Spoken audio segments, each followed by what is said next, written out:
ضلع باجوڑ میں پاک فوج کی جانب سے غریب اور مستحق افراد میں ونٹر پیکج تقسیم کیا گیا۔ اس حوالے سے انجمن بحالی معذوران کے دفتر میں ایک خصوصی تقریب کا انعقاد کیا گیا۔ تقریب میں سماجی شخصیات، صحافی برادری، خصوصی افراد اور دیگر لوگوں نے شرکت کی۔ اس موقع پر باجوڑ یوتھ آرگنائزیشن کے چیئرمین معاذ خان نے خصوصی افراد اور مستحق لوگوں میں ونٹر پیکج تقسیم کیا، جس میں گرم رضائیاں، چٹائیاں شامل تھیں۔ خصوصی افراد اور مستحق لوگوں نے اس اقدام پر پاک فوج اور 11 کور کا شکریہ ادا کیا۔ یاد رہے کہ ضلع باجوڑ کے مختلف علاقوں میں قریب اور مستحق 300 سے زائد افراد میں ونٹر پیکج تقسیم کیا گیا۔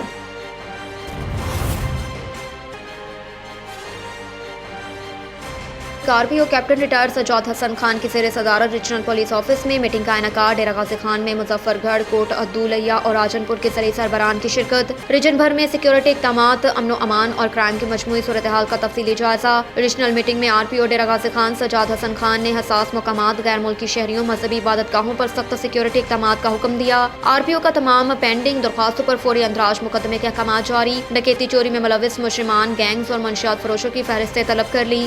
مجرمان کے خلاف سخت کریک ڈاؤن کے ساتھ یوم میں رپورٹ پیش کرنے کا حکم دیا۔ RPO نے زیر تفتیش مقدمات کو میرٹ پر یکسو کر کے پینڈنگ چلان بر وقت عدالت بھجوانے کا حکم دیا۔ اشتہاری مجرمان، رسا گیروں، اسلحہ ناجائز، جوا، کباخانوں کے خلاف کریک ڈاؤن کا حکم۔ RPO سجاد حسن خان نے کہا کہ ضلعی سربراہان police station record management system کی آن لائن تکمیل کو یقینی بنائیں۔ عورتوں اور بچوں کے خلاف جرائم پر بلا تاخیر سخت کارروائی عمل میں لائی جائے۔ کیپٹن ریٹائرڈ سجاد حسن خان نے کہا کہ تھانوں میں غیر قانونی بندش، تشدد کی کسی صورت برداشت نہیں۔ پولیس کی حراست میں ہلاکت یا فراری پر سخت کارروائی عمل میں لائی جائے۔ ٹریفک حادثات میں کمی لانے کے لیے بلیک اسپاٹس پر ٹریفک کی اضافی نفری لگائی جائے۔ RPO نے کہا کہ سائلین کی داد رسی اور انصاف کی فراہمی ہماری اولین ترجیح ہے۔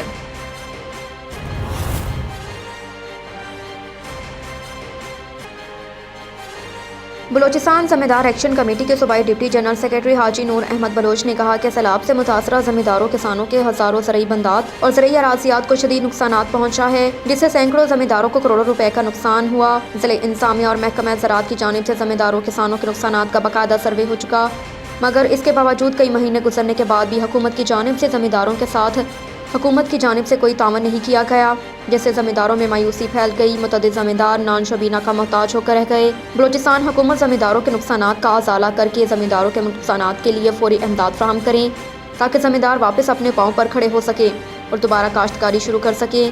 سیلاب سے زمینداروں کے ہزاروں ایکڑ اراضی پر کھڑی فصلوں اور زرعی اراضی کو نقصان پہنچا۔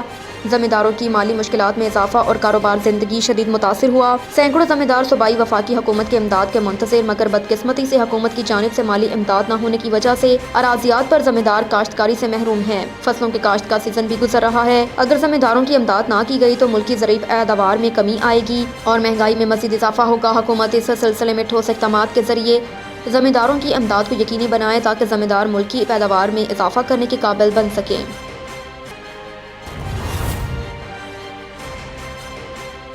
الیکشن کراؤ، ملک بچاؤ اور مہنگائی کے سلسلے میں پاکستان تحریک انصاف یوتھ ونگ کے صوبائی جوائنٹ سیکرٹری اسحاق خان ترین، ضلعی صدر یوتھ ونگ غنی جان حسنی کی قیادت میں مہنگائی کے خلاف بروز جمعہ 10 فروری کو مظاہرہ ہوگا۔ اس حوالے سے اسحاق خان ترین نے کہا کہ یوتھ ونگ پاکستان تحریک انصاف دکی کے سینئر رہنماؤں کا ملک بھر میں بدترین معاشی حالات، ملک میں آئے روز دہشت گردی اور جیل بھرو تحریک کے سلسلے میں ریلی مظاہرہ منعقد کیا جا رہا ہے۔ دکی کے تمام غیور عوام سے اس ریلی میں شرکت کی دعوت دی جاتی ہے، کیونکہ یہ جنگ صرف تحریک انصاف کی جنگ نہیں، یہ عوام کی جنگ ہے۔ عوام کو نکلنا ہوگا ورنہ ہماری نسلیں تباہ ہو جائیں گی۔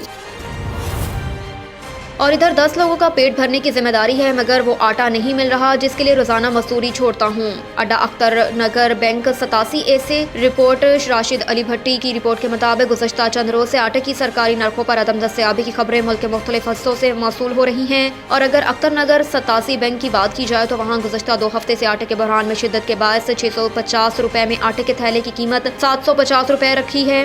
اختر نگر میں بلیک میلر رانا بشیر 750 روپے میں فروخت کرنے لگا اور دوسرا اس کا ساتھی ریاض جو اسی سے آٹا لے کر مہنگے داموں فروخت کر رہا ہے۔ آٹے کے سرکاری نرخوں پر حصول کے خواہش مند کم آمدنی والے طبقے کو کس قدر مشکلات کا سامنا ہے، یہی ہمیں بتایا عمر رسیدہ اما بی بی نے، جو گزشتہ 2 ہفتوں سے اپنے بچوں کے لیے سستا آٹا خریدنے کے لیے تگودود کر رہی ہیں، تاہم انہیں مسلسل ناکامی کا سامنا ہے۔ اسی طرح مقامی لوگوں نے کہا کہ رانا بشیر کہہ رہا ہے کہ اگر میری دکان سے 1000 روپے کا مزید سامان لو پھر آٹا دوں گا۔ اختر نگر بینک 87A پر اندھیر نگری چوپٹ راج والا معاملہ ہے۔ عوام الناس نے اے سی لیاقت پور سے استدعا کی ہے کہ خودارہ غریبوں کی داد رسی کی جائے تاکہ وہ 2 وقت کی روٹی کھا سکے اور ان بلیک میلروں کے خلاف قانونی کارروائی کی جائے۔